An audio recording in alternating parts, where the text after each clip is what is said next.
Amelia Imbriano, ¿cómo va en este inicio del conversatorio? La verdad que hoy es un día de fiesta. Es un día de fiesta porque este conversatorio es una invitación a los analistas formados, es una invitación a los analistas jóvenes, a los analistas en formación. Es una invitación muy fuerte, aquella que Freud realizó cuando publicó Malestar en la cultura, en donde se pregunta sobre las incidencias de la cultura y hace un análisis, bueno, de la época y de la influencia de la época en las subjetividades. Creo que allí encontramos una primera, digamos, invitación a que el psicoanalista esté a la altura de la época, como después dijo Lacan. Y entonces, bueno, me siento muy contenta de abrir este espacio y bueno, y de lanzarlo y que se converse, que no es lo mismo que charlar. Charlar, según el diccionario de la Real Academia, es hablar sin consecuencias. Yo creo que acá lo importante es lo dialogal y lo que se puede construir en ese poquitito de saber que podamos construir entre todos los participantes. El conversatorio es Psicoanálisis Losange Época. ¿Qué nos podés decir? Sí, a ver, ¿por qué Losange? Porque podríamos decir el psicoanálisis, tal como lo definió Freud en 2 artículos para enciclopedia, para nombrar una definición que está en una enciclopedia, en 1922, sigue siendo el mismo, ¿verdad? Sigue siendo un método de indagación del espíritu humano, un método terapéutico y una doctrina sobre lo psíquico y lo psíquico inconsciente. El Losange es porque, digamos, la época se ajusta y no se ajusta, como quien diría, a esos fundamentos del psicoanálisis. La época incide sobre los fundamentos del psicoanálisis. No me atrevería totalmente a decir que incide fundamentalmente, pero en todo caso, el sujeto, digamos, de deseo freudiano, hoy hay que construirlo. Lo que surge como consecuencia del discurso capitalista, del discurso neoliberal de los últimos años, de los últimos 50 años fácil, o más también, es un sujeto de goce. Entonces, en ese sentido, el psicoanálisis tiene un trabajo distinto, un abordaje diferente, que nos tenemos que interrogar, ¿verdad?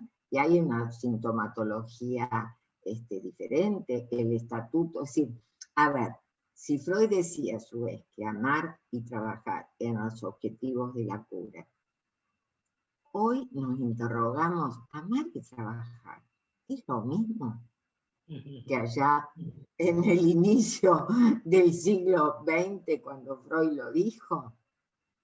¿O el amor ha variado? El trabajo ha variado. Yo creo que sí. Digamos que la apuesta del conversatorio es recorrer a lo largo de todos los encuentros estos interrogantes.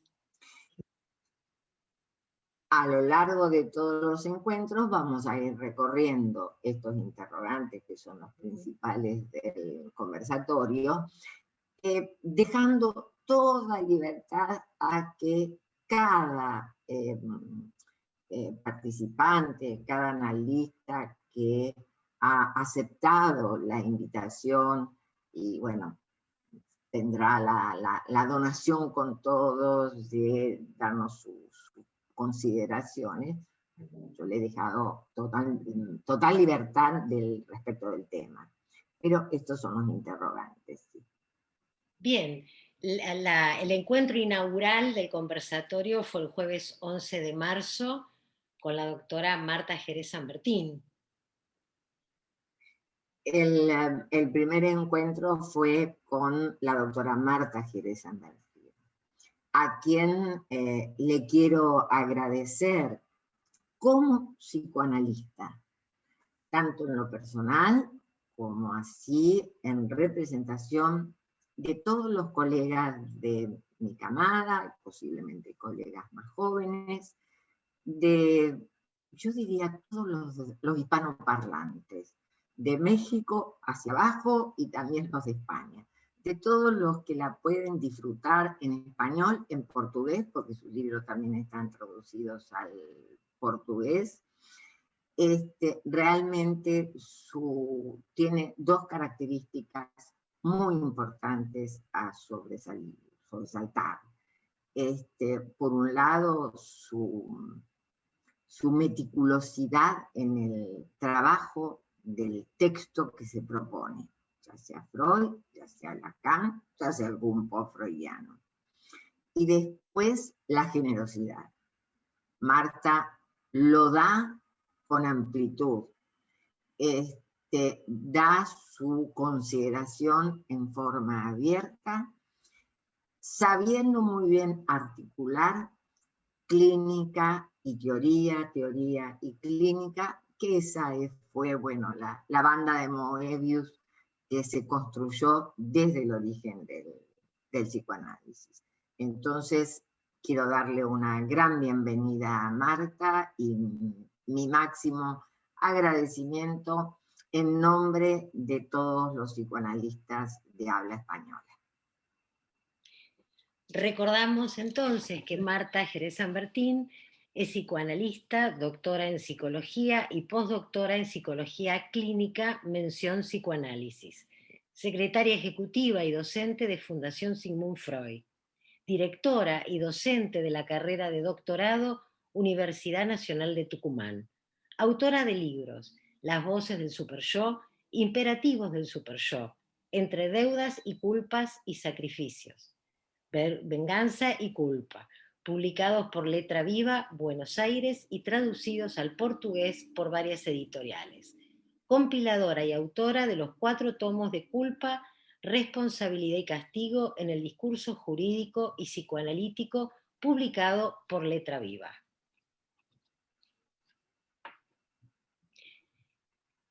Dejamos para que comience Marta el encuentro del día jueves 11 de marzo, con una multitudinaria convocatoria y desde ya muchísimas gracias, Amelia, por haber propiciado el espacio de intercambio y por tu generosidad. Bueno, dejamos la palabra a Marta Jerez.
Placer de saludarlos a todas, a todes, a todos Mi agradecimiento a Melimbriano por esta invitación para abrir el ciclo de conferencias El psicoanálisis en el siglo, año 2021.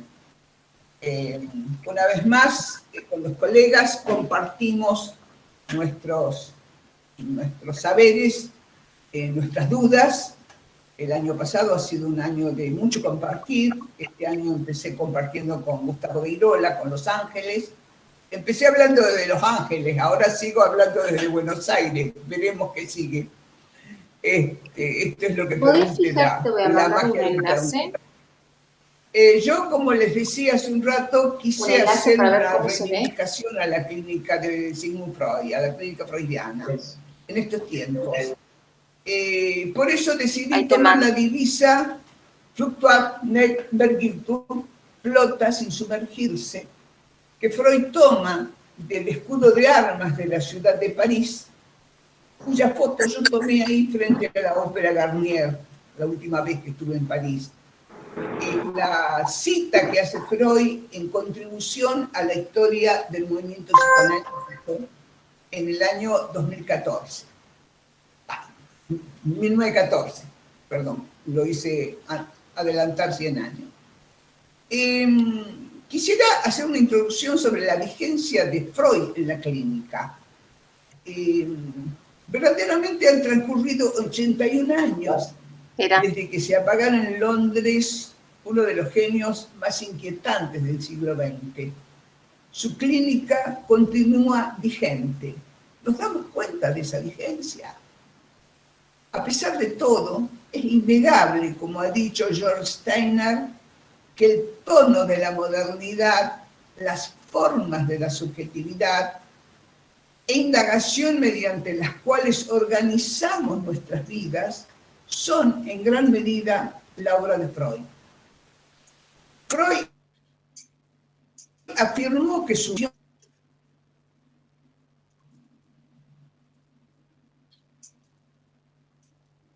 ¿está hoy esa invitación? Entiendo que la vigencia de su obra se eclipsará solo si aquellos que somos responsables de hacer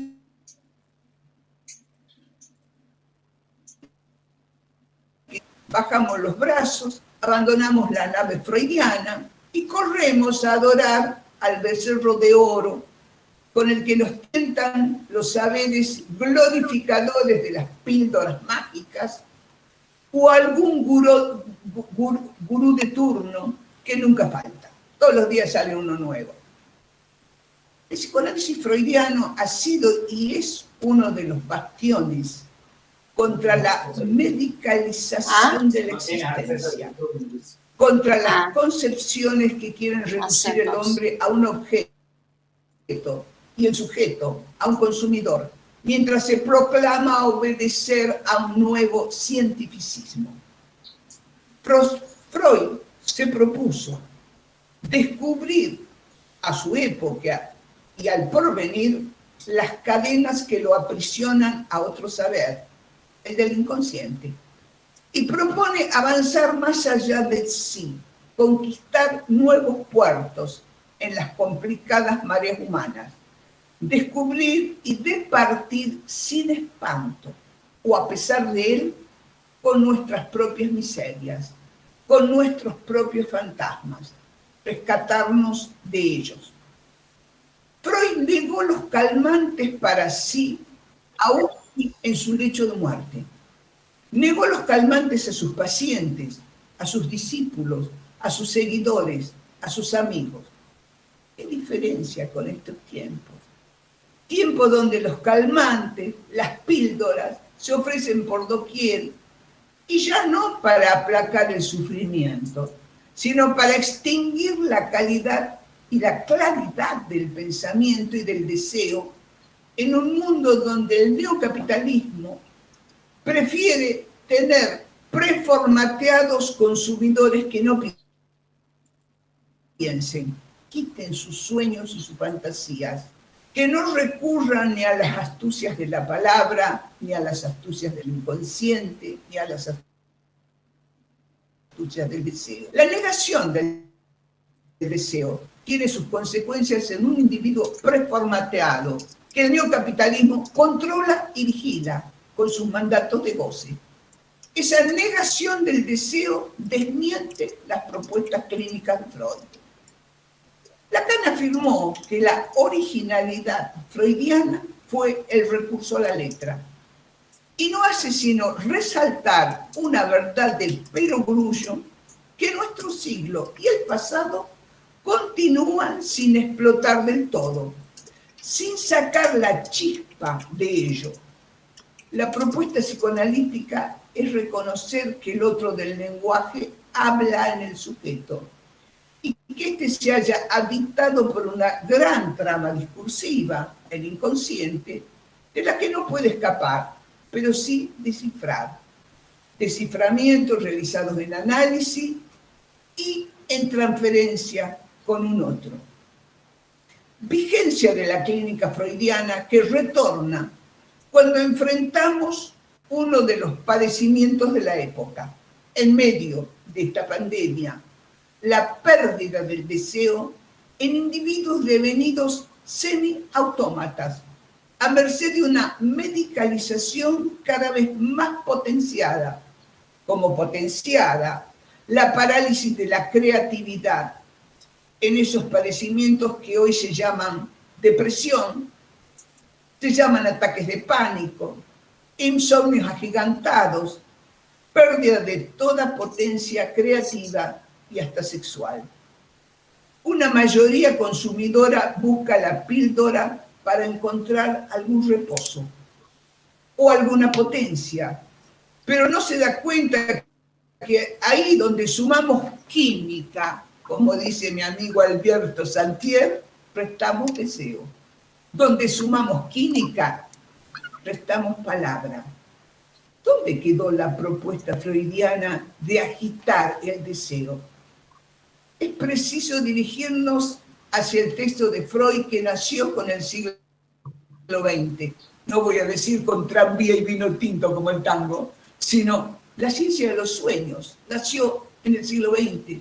Ahí están las claves y todavía tenemos tiempo de recurrir a ella para salir del marasmo que apaga el deseo y nos apaga a nosotros mismos.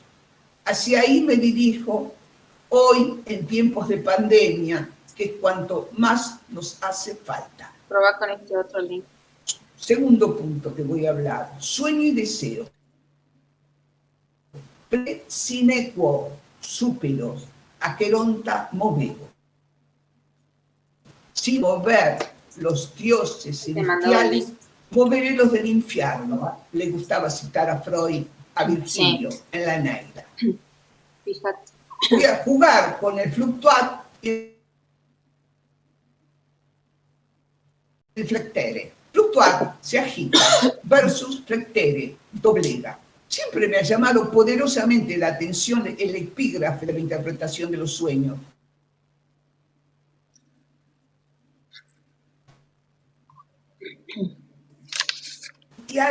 Moveré a los del infierno, o como Freud prefería, removeré a los del mundo subterráneo.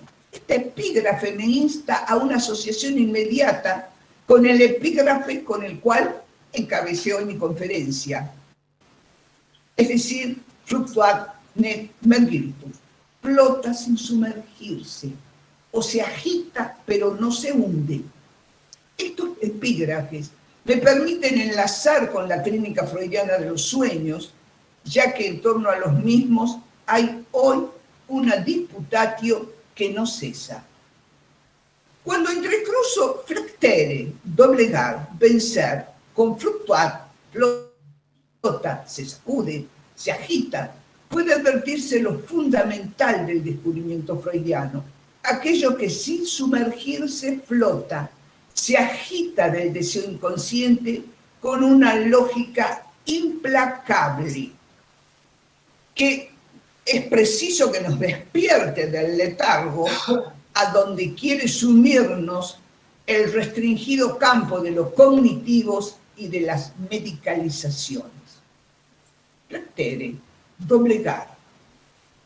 En la interpretación de los sueños, Freud otorga un lugar muy importante a la interpretación. Y esto está también ligada a la significancia que los sueños tienen para el soñante, como para el lugar que tal significancia otorga a la posición del sujeto ante el deseo. De ahí la importancia del desciframiento de nuestros sueños y del deseo, paradigma de las formaciones del inconsciente. Pero es preciso acentuar otra cosa, y es que el sueño es un montaje, una creación absolutamente cotidiana y normal que resguarda nuestro dormir. Yo le llamo ángel protector de nuestro reposo y de nuestro deseo. Esa trama del lenguaje en la que se recuesta y se amarra el sujeto posibilita tanto el montaje del sueño, sostenido en la trama del fantasma, como mantener el reposo del soñante. La ruptura de esa trama interrumpe el proceso del descanso, lo que conlleva una dosis concomitante de displacer y asedio de angustia. Y aquí estamos de nuevo con el mal que nos aqueja en esta época, el insomnio, la angustia, el llamado ataque de pánico, que en realidad es angustia, no sé por qué le llaman ataque de pánico, la pesadilla, todo potenciado por la pandemia. Como consecuencia del fracaso, la articulación de la cadena significante, cuando el deseo no logra engañar a la pulsión, como sucede en la angustia, en el insomnio y en las pesadillas, lo real corroe cualquier enmascaramiento fantasmático, aniquilando lo simbólico, es decir, atentando contra la textualidad del sueño y del deseo. Fracasa entonces el ciframiento lenguajero y por lo tanto cualquier recurso a su interpretación. Es ese descubrimiento el que le permitió a Freud afirmar que los sueños son casi una realización del deseo. Enlazó sueño con deseo y advirtió sobre el perturbador atolladero que complota contra el reposo cuando las creativas y cifradas formaciones del inconsciente caen devastadas por el avance de la pulsión, goce del ello y del superyo, al que dediqué más o menos 45 años de mi vida en estudiarlo. Goce del otro, que asedia a la subjetividad allí donde la pulsión de muerte amenaza con su compulsivo retorno. Allí ya no se agita el deseo, sino el goce que precipita la angustia, abatimiento, las llamadas depresiones, los llamados estados panicosos que se han puesto de moda y muchas veces el insomnio. 3. Negmergitud, sin sumergirse, sin hundirse. Freud, desde su texto, la interpretación, los sueños en su conjunto, no solamente fija las bases y demuestra por qué el hombre es el sujeto capturado y habitado por el lenguaje, sino que también ahí hay un inasimilable en esa trama que opera como causa del sueño. Inasimilable que designará como trauma primero y como pulsión después, y que Lacan ubicará como objeto A. Si el sueño es casi una realización de deseos, es porque en todo sueño hay un real que opera como causa, y además porque no todo sueño logra siempre traducir a ese real. Es entonces cuando el sueño no se constituye como formación del inconsciente, como el insomnio y la pesadilla, y dará cuenta del fracaso del enmascaramiento de la pulsión, fallo de la función más generalizada del sueño, permitir al soñante el necesario reposo, pero donde el sueño deja de ser el ángel protector del dormir y se convierte en el amenazador demonio de la subjetividad. El sueño revela un sujeto habitado por el lenguaje, decía recién, lo que hace tanto posible su desciframiento como la búsqueda de un intérprete que descifre la verdad del sujeto. Pero el sueño también muestra el lado opaco de aquello que lo causa, lo que circula a veces por el costado angustiante, insomne y pesadillesco que impide el ciframiento y su traducción. Ápice desubjetivante de toda pesadilla y de todo estado angustioso. 4. Moveré a los del infierno, cita Freud a Virgilio.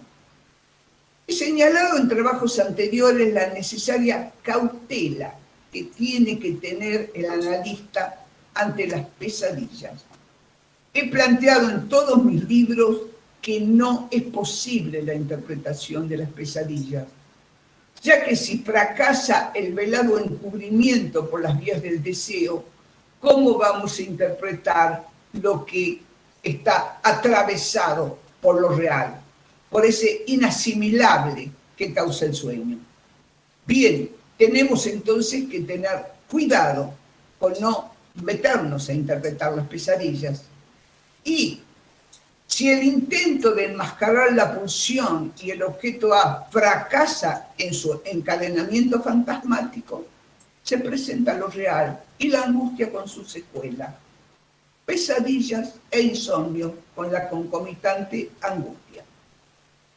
Bien, como para sintetizar aquí, el sueño se enlaza con lo articulado del deseo, pero también puede estrellarse contra un inasimilable que acosa. Inasimilable que causa por un lado el deseo y el soñar, pero también puede comandar a encallar con el eco de la voz superyoica por los laberintos de lo incurable del sujeto. Bien, ustedes dirán a dónde me dirijo. Me dirijo hacia un lugar muy interesante,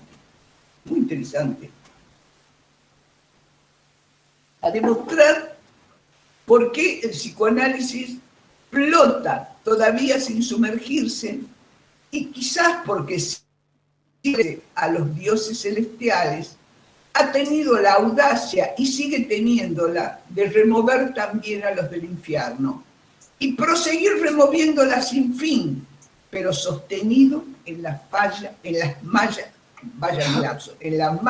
fantasma.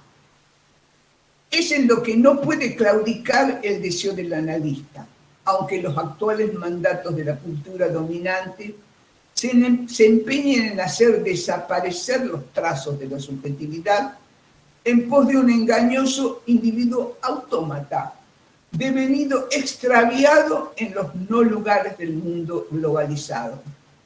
Son justamente los pliegues de la subjetividad y del deseo inconsciente los que permitirán que subsistan los sueños, que subsista la posibilidad del reposo, la posibilidad del lazo con el otro, la posibilidad de desangustiarse, la posibilidad de no deprimirse, para que nuestra humanidad no se pierda tras la abrumadora maquinaria de deshacer sujetos, sueños y deseos, para que la globalizada medicalización del reposo tan en boga y otros atajos no nos hagan perder la posibilidad de que nuestros sueños se sigan agitando y sigan flotando sin sumergirse.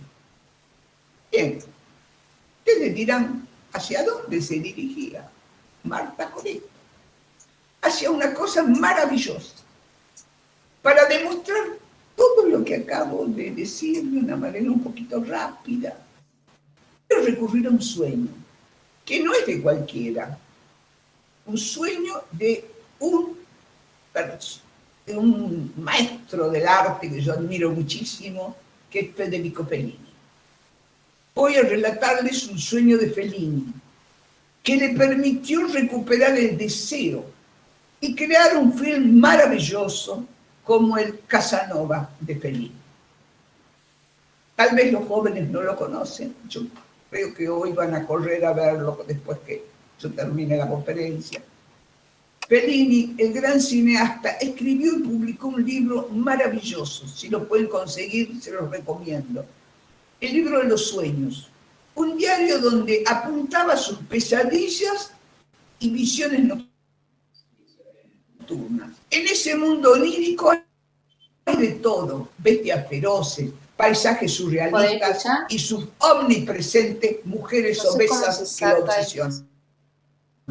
Es interesante leer ese libro para descubrir los fantasmas que asaltaban a Fellini. Asistí a la presentación de este libro en el Círculo de Bellas Artes de Madrid, donde una orquesta durante las tardes ejecutaba la bella música de Nino Rota, su compositor preferido, de Casanova, de La Dolce Vita y otros, Amarcord. Pero hoy yo quiero detenerme en un sueño que lo sacó a Fellini de la depresión, de la parálisis, del pánico, de la improductividad y la angustia que habitó en él en una época. Fellini, voy a entrecruzar a Fellini con Georges Simenon, Casanova con el inspector Maigret. Georges Simenon es el autor de El inspector Maigret, también uno de mis autores preferidos en la novela policíaca. El lazo de amistad entre Fellini y Simenon se refleja en su correspondencia, también la tengo. Surge en 1960 y se mantiene a lo largo de casi 30 años. Uno escribe en italiano, el otro escribe en francés. La lengua no impide el lazo entre esos notables artistas.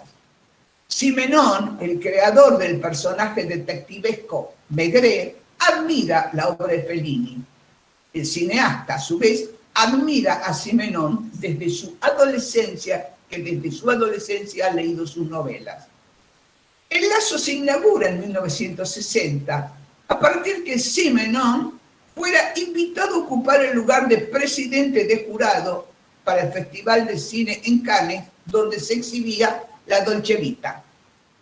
Al escritor le costó varias discusiones y enemistades, todos conocemos lo que cuesta ser jurado, ¿no? Te peleas con todo el mundo porque uno quiere elegir lo mejor y otros quieren otras cosas, por supuesto. Seguramente habría una película ya bendecida de antemano. Bien, tuvo muchas enemistades porque a él le gustó muchísimo y muy pocos lo apoyaron para la Palma de Oro, la película de Fellini, La Dolce Vita.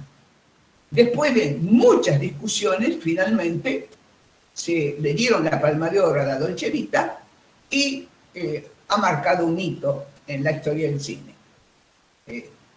Supongo que tienen, por lo menos los mayores, en la cabeza esa escena maravillosa de Marcello Mastroianni con Anita Ekberg en la Fontana de Trevi. Yo la comento y ya tengo ganas de llorar. Y de cantar, por supuesto. Dos formas estéticas. La novela policial y el cine comienzan una larga conversación y una larga amistad. Dos hombres de arte con algunas afinidades, como el interés por el psicoanálisis. Años después, Fellini hará pública su admiración por Simenon en una entrevista. Le preguntan, ¿en qué consiste para usted la creación artística? Y dice, Simenon es un ejemplo claro de ello. Él es un medio invadido por seres fantásticos. Un hombre creativo siempre es un medium que atrapa y materializa una dimensión fantástica a través de palabras, colores e imágenes. El artista es quien encuentra su relación personal con ese magma fantástico y el que sigue perforando a través de un pequeño agujero hasta que su fantasía se materializa. Y también agrega, la fantasía no se materializa de una sola vez, sino mediante un acierto después de otro. veo una pequeña cola y tiro, hasta que finalmente ¡zas! Descubro un elefante. Luego será Simenon quien rendirá su atributo a Fellini. Dice, ¿sabe? Yo nunca voy al cine. Algo así no me había pasado nunca. Cuando vi su película Casanova, lloré. ¿Usted es consciente que ha creado una obra maestra? Con ese fresco, mire, con ese fresco, ha logrado hacer la más hermosa historia del cine, un verdadero psicoanálisis de la humanidad. Bien, tomo ahora una carta de Simenon a Fellini. Del intercambio epistolar destaco una carta que le escribe Fellini a Simenon, estando él de vacaciones en las termas, en Cianciano, donde tuve el gusto de ir gracias a una amiga mía que me llevó cerca de Siena, en el mismo lugar donde tomaba helado Fellini. Así de loca soy yo cuando sigo mis admirados. Dice la carta, mi querido Simenon,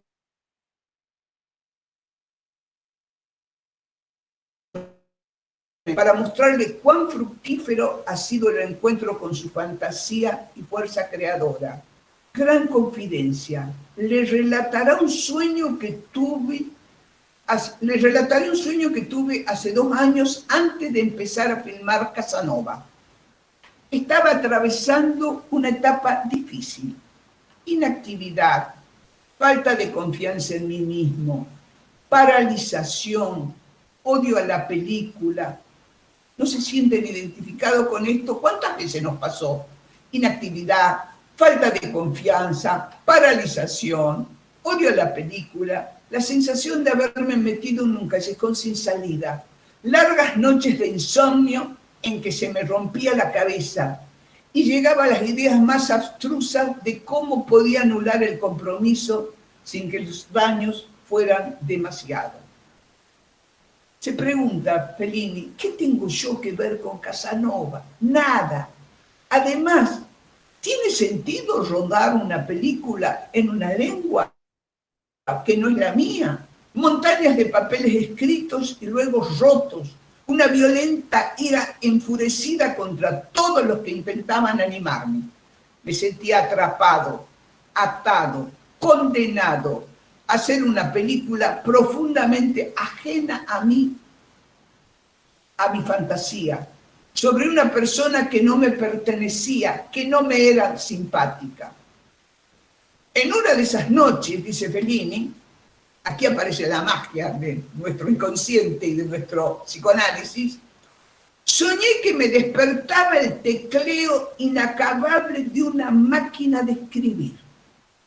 Me di cuenta que me había quedado dormido en un gran jardín humedecido por el rocío, con grandes árboles llenos de hojas verde profundo.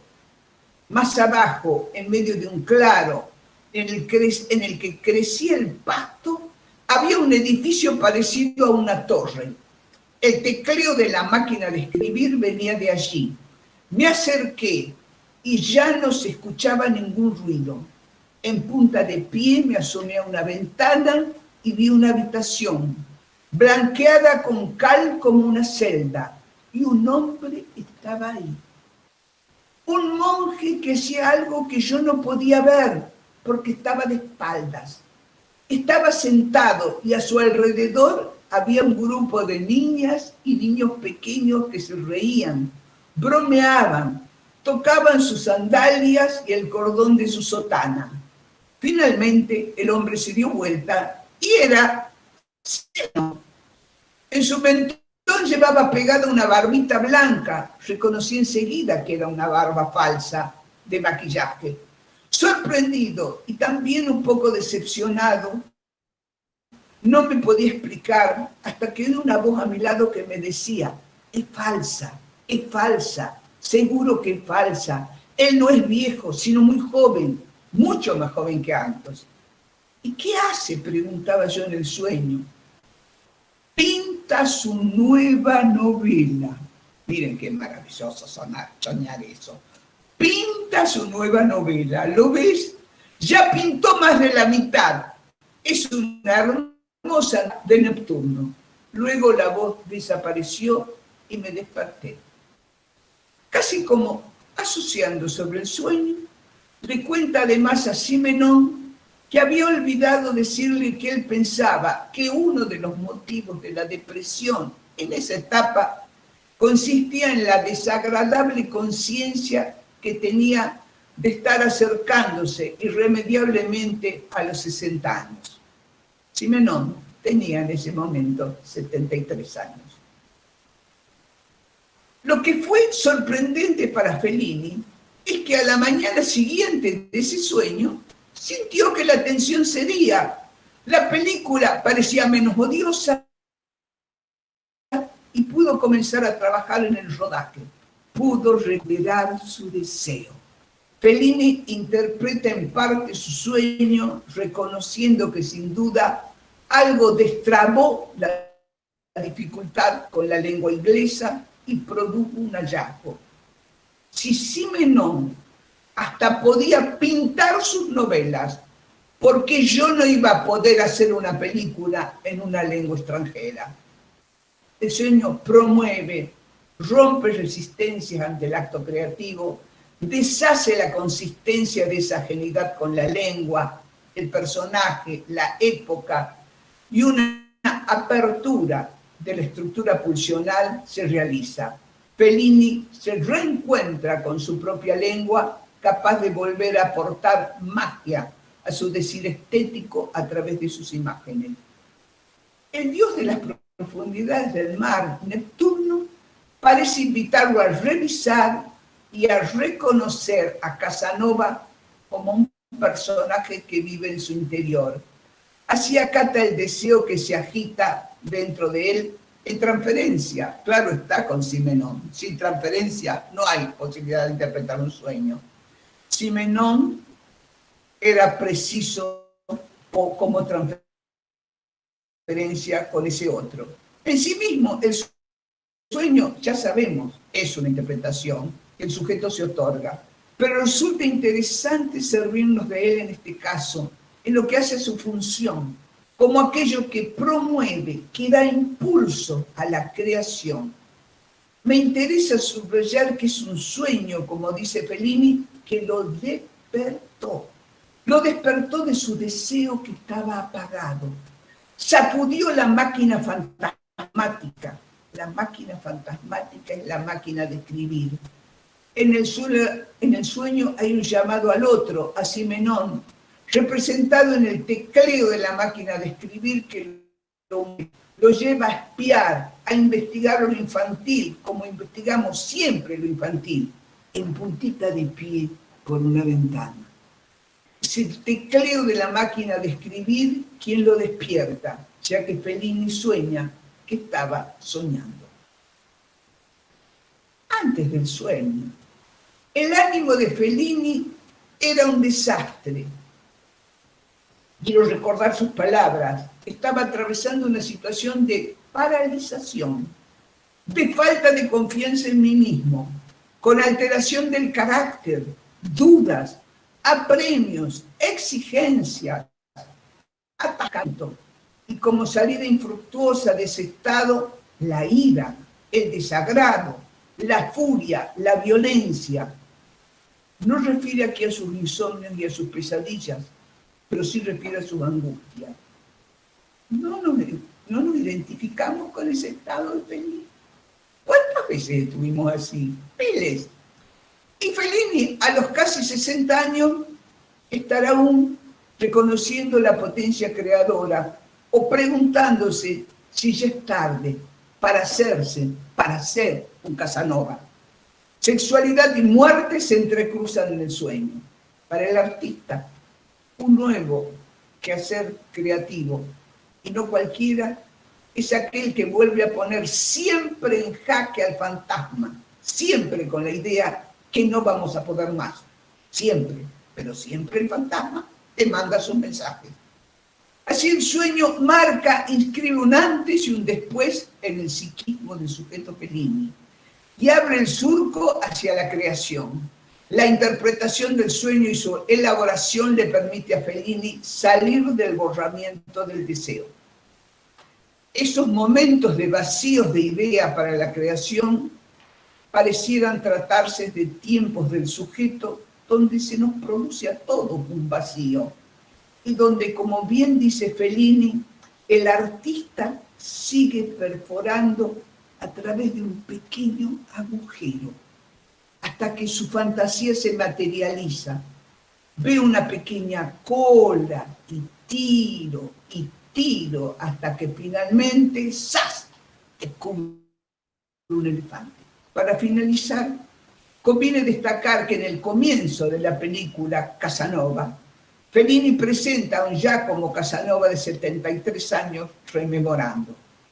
Podemos nosotros, sin ser Fellini, sin ser Simenon, agitar nuestros deseos y nuestros sueños y encontrar una pequeña cola donde tiramos y tiramos hasta que finalmente descubrimos, ¡zas!, un elefante, una jirafa, lo que sea.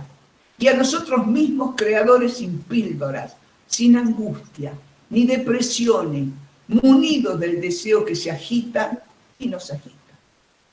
Felices sueños esta noche.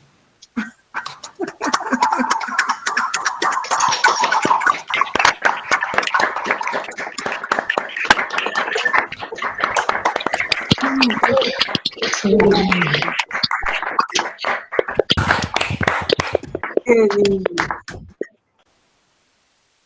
Qué lindo. Bueno, podemos conversar ahora. Muchísimas gracias, Marta. No solamente, digamos, nos has, teóricamente nos has acercado y mostrado un rasgo freudiano hermoso, sino además, bueno, Fellini, Simenon, una divinura, y además, bueno, nos dejaste un lindo mensaje, ¿verdad? Que podamos tener lindos sueños, que podamos tener sueños y no píldoras, que creo que es algo sumamente importante. Creo que es una responsabilidad de los analistas, por ahí de nuestra edad, decirle a los más jóvenes y transmitir a los ciudadanos y demás que se puede vivir sin píldoras. Bien, abrimos una ronda de... ¿Querés preguntas de a uno? ¿Querés preguntas de a 4, de a 3? Como... Yo me adapto a todo. ¡Ay, qué amorosa! Miren nomás de la cola, yo me adapto. ¿Pudieron entrar Mercedes y Hilda, finalmente? No lo sé, yo acá les pasé otra. Hilda sí. Acá, sí. Estoy yo, lo que pasa es que apagué la cámara porque me decían que apagara la cámara. Bien. Sí. Bien. Sí, hay Una charla, Sí, escuchando una hermosa charla, presentación. hermosa, qué linda. Tengo una pregunta. Bien. Vamos, Gabriela, adelante. Ay, Marta, qué hermosura. Me has hecho acordar del mar de plástico más hermoso de la historia del cine. Lo que yo pensaba es, en estos tiempos, sobre todo en el tiempo de la pandemia que estamos viviendo, lo difícil que se nos hace a los sujetos y a nosotros como analistas en la conducción de la cura también, el poder velar tanto real que da vueltas, ¿no? ¿Con qué material producir el sueño? Es como que me parece que por un lado hay muchísimo real estallándonos por todos lados y por otra parte como poca fantasía ligada a la malla fantasmática, como vos decís, ¿no? Poca fantasía ligada a lo simbólico. como que cada vez aparecen más estas cosas como de codificaciones y no sé qué, que lo único que hacen es alimentar un imaginario metonímico que no tapa nada y que al sujeto lo precipita peor. Es como que esa es la pregunta, ¿no?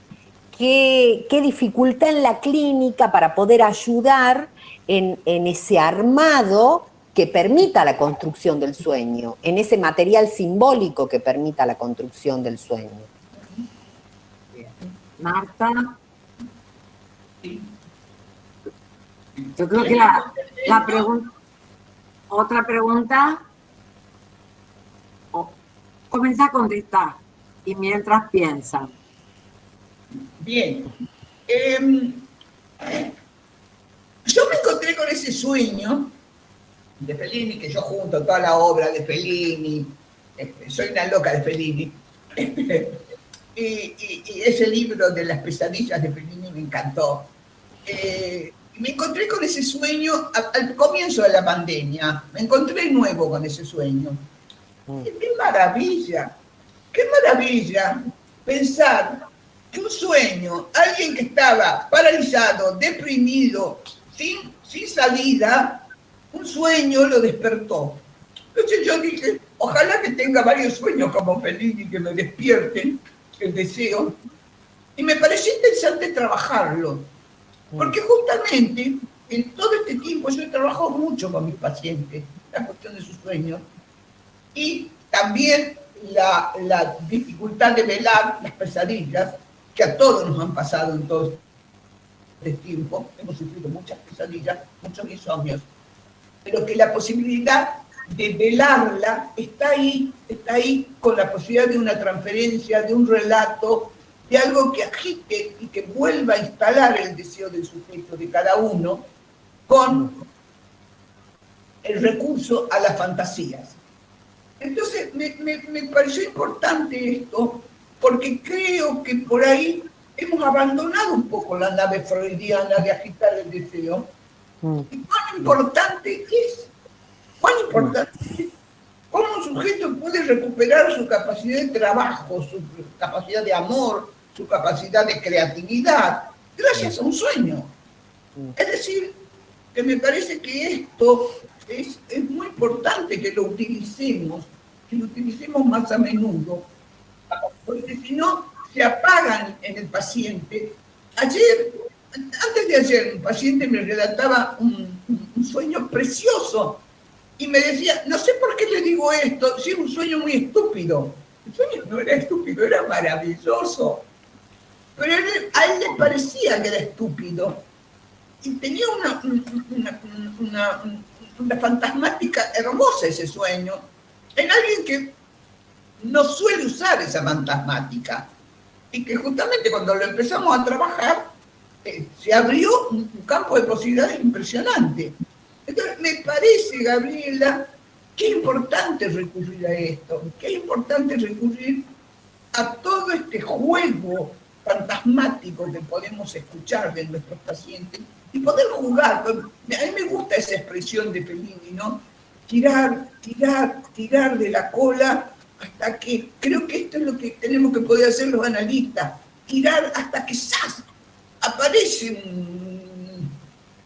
un elefante, una jirafa, una mujer obesa, el padre, lo que sea, pero aparece algo, no el vacío que hace repercutir la pesadilla, el insomnio, el ataque de pánico, la depresión y la píldora ahí en el medio, la píldora, la química que quita nuestro deseo. Entonces me parece que nos tenemos que animar a apostar a esto. Que justamente de estos grandes creadores como un Fellini, como un Simenon, pueden venir una serie de guías, y de los chicos, de los niños que se ponen en puntita de pie para espiar lo que hay ahí, ¿no? Entonces me parece que sí, que tenemos, que por momentos nos perdemos este gran juego, y que no tenemos que perdernos la posibilidad de hacerlo, que tenemos que poder apostar. Nosotros mismos dudamos todos los días con esto. Pero nos animamos a tirar de la cola, y además me gustó lo de tirar de la cola, ¿no? Que tiene tantas resonancias. Tirar y tirar de la cola. Algo siempre va a salir. Sí. Marta, no sé en qué quieras, que están de oradores, de preguntones. Amelia, me dirás. No, adelante, Mercedes, adelante. Sabés que, bueno, primero agradecerte desde ya que nos dejás volar, soñar. Además que en algún momento pidieron que fuera con la cámara apagada, con lo cual a mí me encanta escucharte sin ver. Me parece algo así como de radio, ¿no? De radio teatro, me parece hermoso. Así que pido disculpas, que no es que no estaba escuchando y es algo... Y me hacía pensar en... Decía, lo voy a decir como se me ocurría en una conversación, ¿no? Pero Marta, escuchá una cosa. Estás hablando de pesadilla, estás diciendo que la gente se enferme, porque hoy tener ansiedad, tener angustia, tener pesadilla, tener sueño, es estar enfermo, no es la posibilidad de acceso al deseo. Contame, ¿cómo le contestamos a todos esos que dicen que entonces estamos todos enfermos nosotros? Porque una noche de insomnio puede ser algo que hay que citar, ¿no? Porque algo se está haciendo en otro lado. Y a veces está bueno tener motivos para estar desvelado. Hay situaciones que ameritan estar desvelado. Hay otras situaciones que, como dice el refrán, te quitan el sueño. Y te quitan el sueño porque, bueno, no es hay algo inquietante. Entonces, bueno, me gustaría por momento, ponerte en la situación incómoda. Yo siento cierto corte en el discurso de Mercedes, como que se recortara lo que ella dice, ¿no? No le escuché bien todo lo que dijo. ¿Ustedes escucharon bien? Sí. ¿Querés que vuelva? Porque está medio mal la conexión. ¿Querés que vuelva a decir alguna cosa? No, pero entendí lo que dijiste.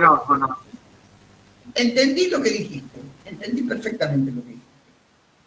Mira, la situación es así. Creo que siempre hemos tratado de diferenciar el sueño como guardián del dormir y de nuestro reposo de la pesadilla, que no es guardián del dormir.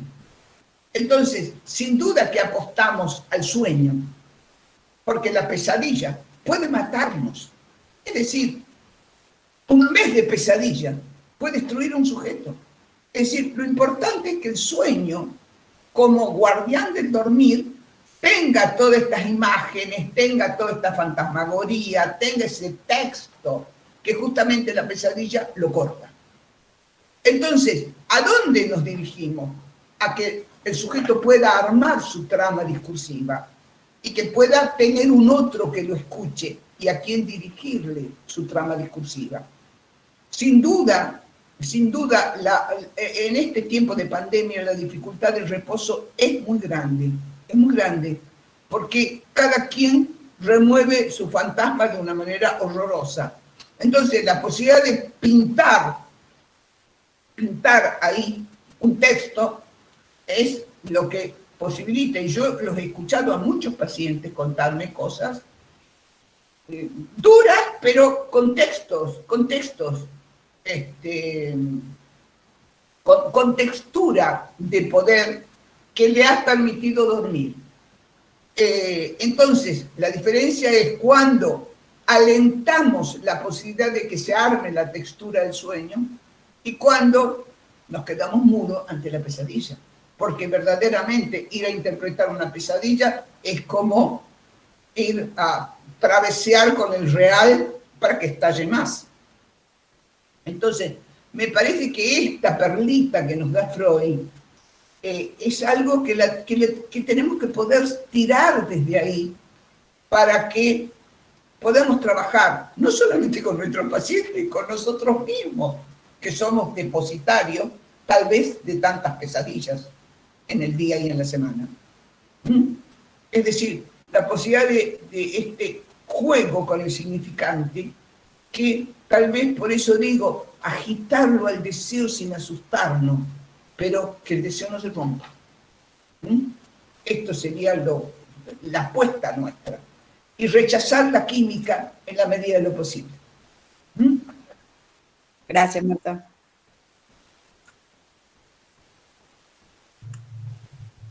Marta, cuando vos hablas de agitar el deseo y de, bueno, esta cuestión de que el sueño tenga una textura, podemos pensar que no solamente se trata del sueño onírico, sino que también algo así como, bueno, agitar aquello que lo puede llevar hacia el deseo. Sí, también, sí.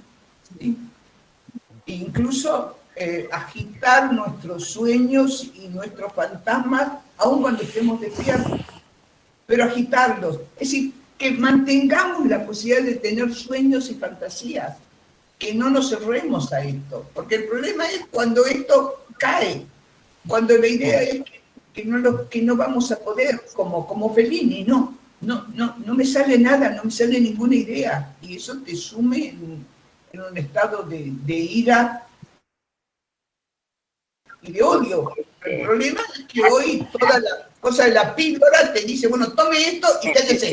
Sí. Esto es lo peor que podemos hacer. Sí, el propio paciente recurre a la píldora, a que se la dé el médico clínico, ni siquiera un psiquiatra, alguien que conoce psicofarmacología, el clínico. Pero creo que, como decía Gabriela Abad, estamos en un momento en donde el paciente está tan tomado por lo real, que por eso yo decía, bueno, a ver, creo que hay que agarrarse de lo que sea para tirar la cola, ya sea de un sueño, porque trajo un sueño, y si no trae ese sueño, ver cómo se inventan sueños. Vamos. ¿Puedo? Sí. ¿Puedo? ¿Gabriela? No, Ale. Alejandra Porras, acá está, sí. Hola, Alejandra, ¿cómo te va? ¿Qué tal, Marta? Bueno, Amelia, agradecerte por el espacio, la convocatoria. Un placer verlos a todos. Marta, realmente me parece, bueno, una genialidad escucharte siempre, pero puntualmente creo que más allá de la introducción teórica que hiciste, mostraste en acto esta cuestión de la creatividad, del juego, porque una vez puede nombrarlo teóricamente, sosteniendo esa cita, pero hiciste todo una posición, como diríamos, de metáfora, ¿no? De ese recurso a la metáfora tan necesario en esta época del rechazo del inconsciente. Entonces, me parece central, y hasta creo que marcaste como un punto ético, en que en esta época, yo diría, tenemos que, como decís, este recurso a Freud, volver a Freud en estos puntos, porque hasta uno diría, hasta en ese Lacan del seminario 11, donde él dice, tomando a Calderón de la Barca, la vida es sueño, ¿no? Y en realidad dice, el psicoanálisis está orientado al hueso de lo real.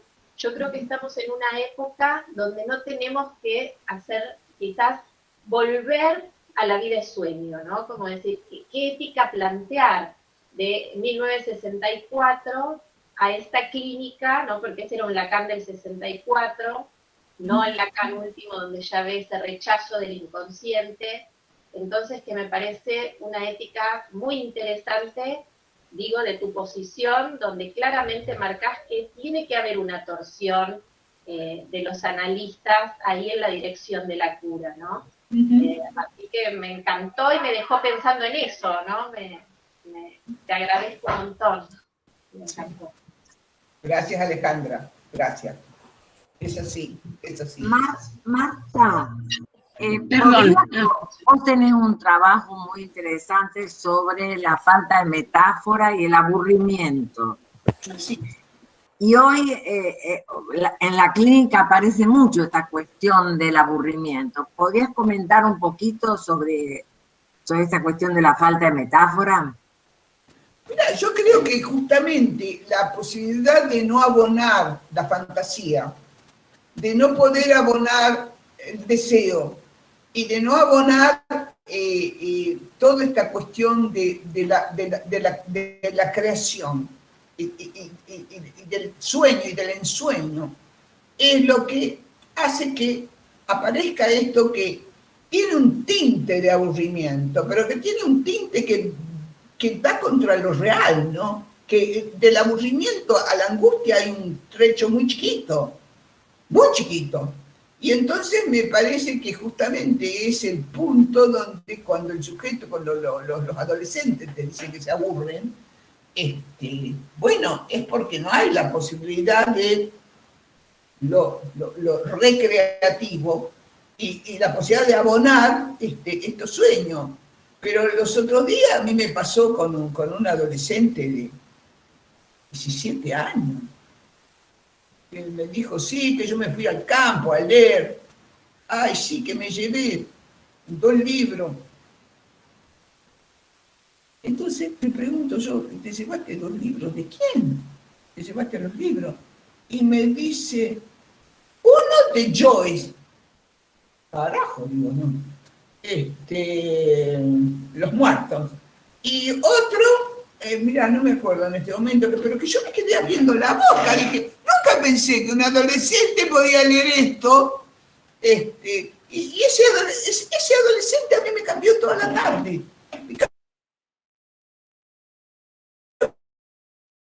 Este tipo de cosas. No el chico que está con la maquinita ahí jugando como un idiota, como un autómata, robotizado. Y bueno, ¿cómo abonamos todos estos sueños? ¿Cómo abonamos? ¿Cómo hacemos que la familia, que los adultos, que los que nos rodean también abonen estos sueños? Porque también los adultos se aburren, porque no hay apelación a la fantasmática. Entonces me parece que esto es un mal de época, que tenemos que, bueno, animarnos a navegar, a agitar los deseos sin tener tanto miedo, pero con el cuidado de saber que mucho cuidado, así como decía Mercedes, ojo, que con las pesadillas no se jode, porque ahí podemos tener un que explote. Entonces, tirar más no revolver sería, Marta. así es. Claro. Tirar de la colita, pero no revolver para que explote. Sí, es así. Marta. Sí. Patricia. ¿Sí? Dale, Bueno, Patricia. bueno, gracias. No, Marta, me parece interesantísimo el recorrido, riquísimo como siempre, y intervenciones de las colegas también.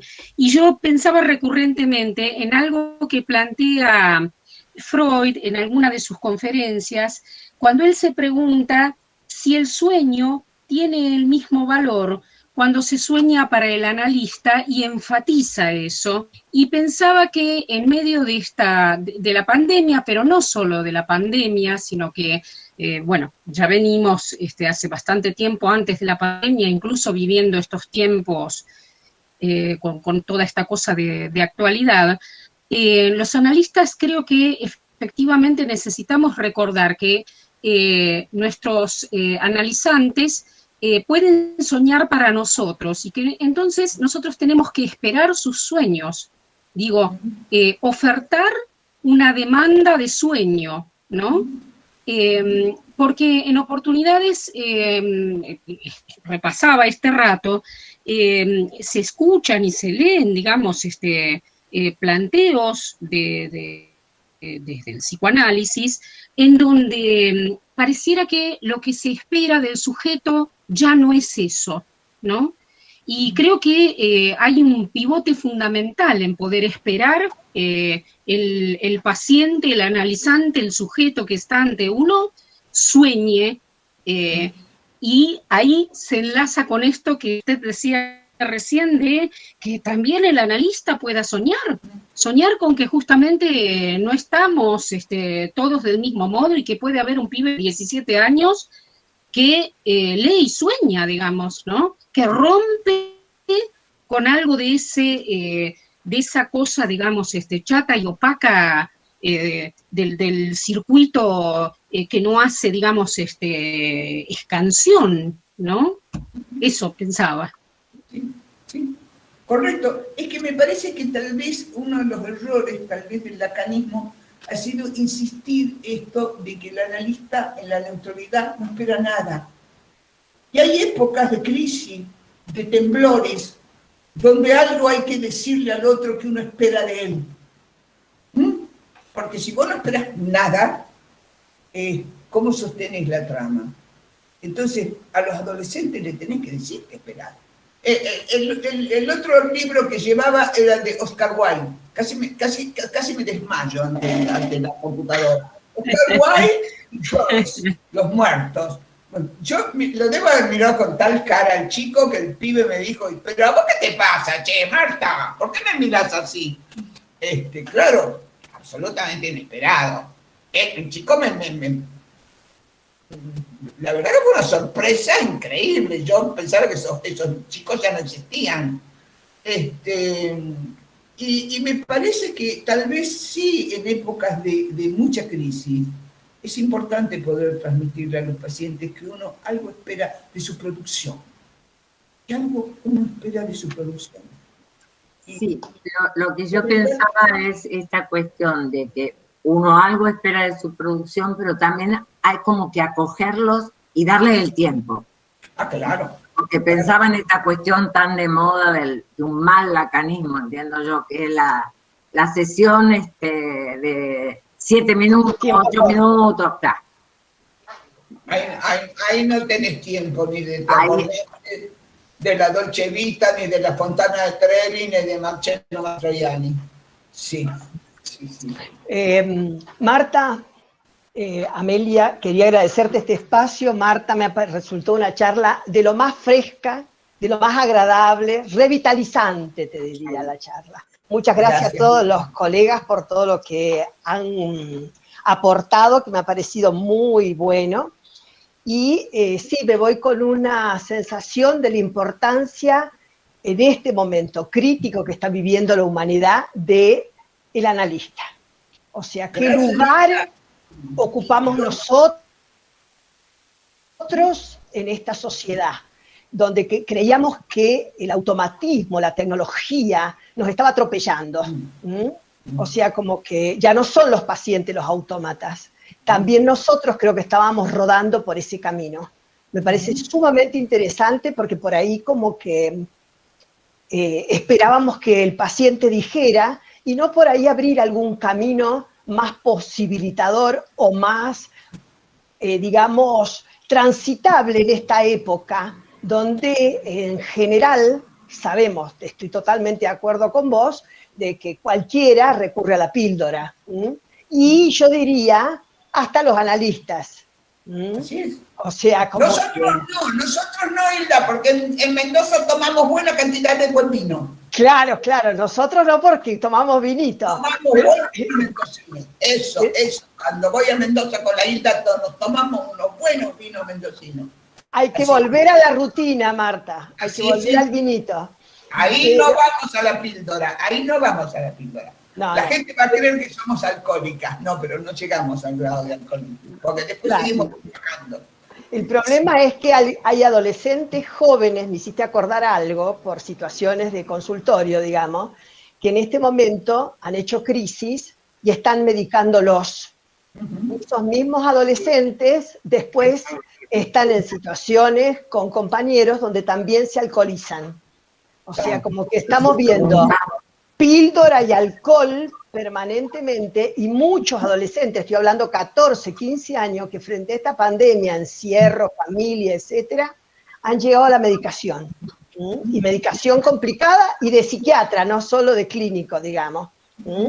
Entonces, bueno, todo esto me ha dado un aire nuevo para el trabajo, cosa que te lo agradezco enormemente porque me parece que acá estamos como rescatando nuestro lugar. Ese lugar que nos corresponde ocupar.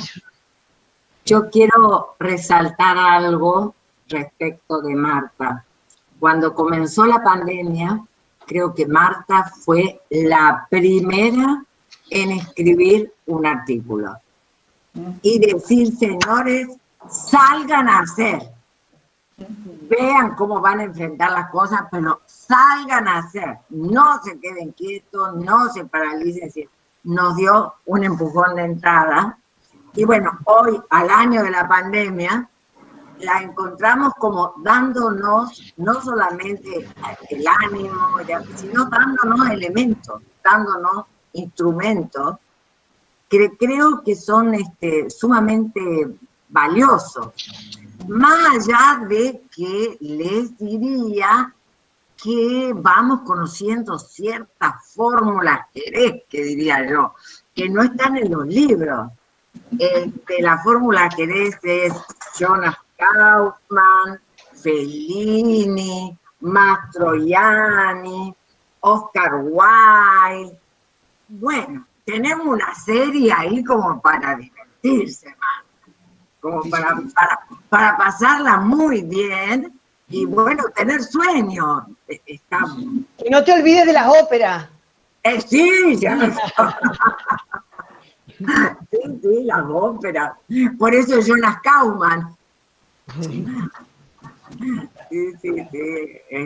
Es una excelente seguidora de Kaufman, pero además todo el recorrido, ¿no? De las obras de Fellini o de Oscar Wilde y lo demás. Bueno, como que Marta, si no le contesta a los dioses del éter, pues remueve. Hay que remover a los del infierno y a los que sea. Y bueno, la novela policial de Simenon es fantástica. Coincido. Y me encanta, y en un determinado momento además estuve tan loca con las novelas de Simenon, que seguía las novelas de Simenon con el plano de París en la mano, viendo dónde era el crimen y a dónde iba y dónde era el metro que tomaba, todas esas cosas que son tan lindas para recrear el fantasma, que te alimentan.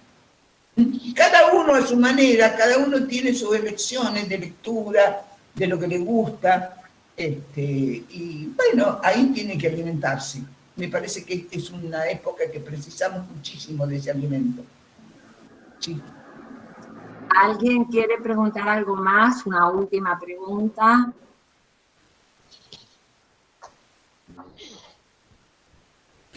No, simplemente agradecerles y decirles que fue muy buena idea que abrieran la transmisión por YouTube para que no se sature. Sí, porque se estaba saturando la plataforma, entonces yo le mandé a Miniceli, le agradezco mucho. Jessica Juárez fue la que me pasó el dato. Muchísimas gracias, Jessica, porque bueno, estuvo muy rápida y me mandó el dato y ahí nomás yo comencé. Por eso estaba con la maquinita, no porque estuvieran otra cosa, sino que les estaba, lo que no podían entrar les estaba diciendo en YouTube. El mensaje que Jessica me pasó, yo se lo pasé directamente a otros. Así que bueno, muchas gracias, Jessica, buena tucumana. Lejos de tucumana, pero bueno, lejos de Tucumán, ¿eh?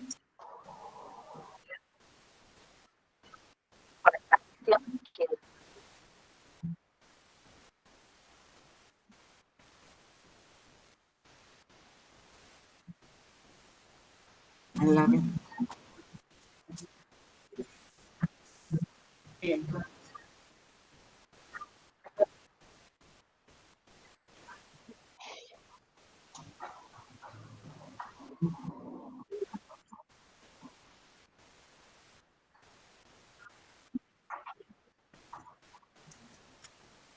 Así es. Tal cual lo has dicho. Sin sueño no puede contar la vida. Es así. Tal cual. Sí. Enrique Bonilla estaba por ahí levantando la mano. Enrique, que le costó tanto entrar. ¿Por dónde andás, Enrique? Ay, se nos ha caído Enrique. Enrique Bonilla.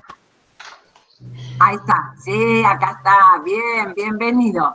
Venga su pregunta.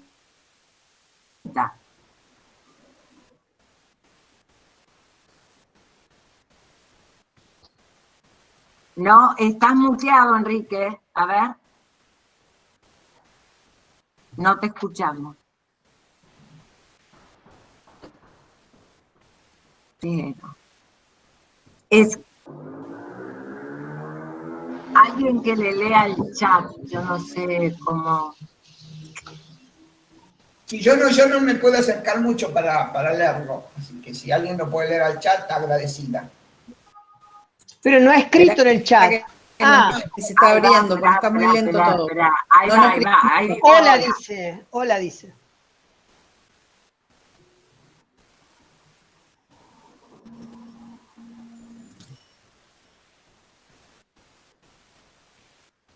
Dígalo con mímica, parece. No, es como las reuniones de espiritistas. ¿Dónde está? ¿Dónde está? ¿Dónde está? Que lo pueda decir. No se me escucha, dice.